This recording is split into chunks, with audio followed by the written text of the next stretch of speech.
For this first exercise of the chapter, we're going to write two functions, one that computes the tax based on a gross amount, and the second function will calculate a net pay using the tax function we write previously.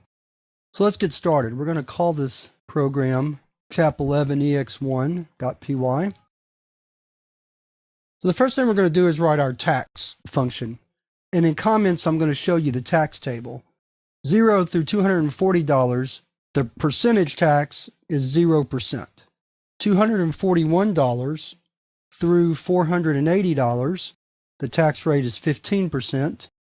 And then $481 and greater, the tax rate is 28%. So using that table, we can write the following function. We're going to call our function tax. Our parameter will be amount. And then we just write an if-elif statement. If amount is less than or equal to $240, return 0. Elif amount greater than 240 and amount less than or equal to $480, return amount times 0.15 for the 15%. Else, return amount times 0.28 for the taxed amount. So let's write a quick program just to test the function. We'll say print enter amount. Amount equals int input. And then we'll say print the tax is plus string tax amount. And we'll do it on a couple of even numbers so we can get an idea how the function works.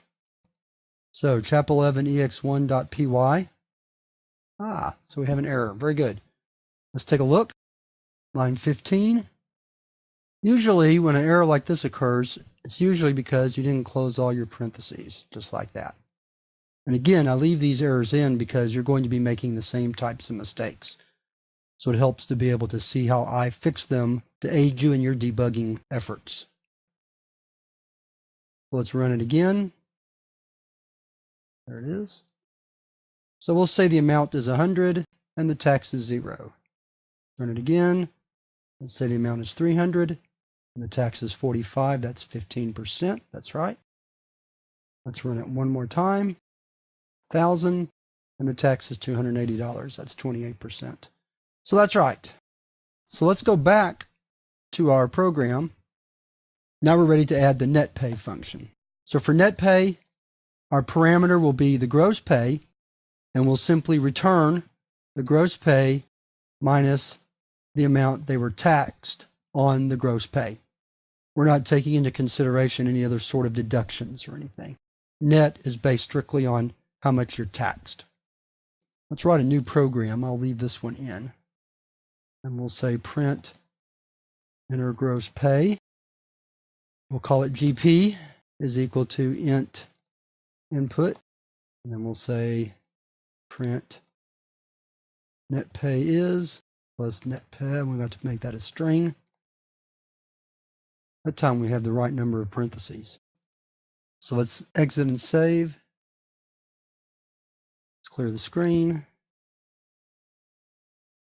So let's say it's $1,000 and the net pay is $720, and that's right because it would have been $280 minus 1,000 to get $720. Let's run it one more time. Let's say 500, and that's correct. Again, because of the 28%, it would be 140. So let's look at the program one more time. So our tax function uses an if-elif to determine and return the tax on a given amount. And our net pay function uses the tax function to determine net pay based on a user's gross pay. So that wraps up this first exercise of the chapter, and now we're ready to move to the second exercise where we're going to revisit computing the factorial of a number.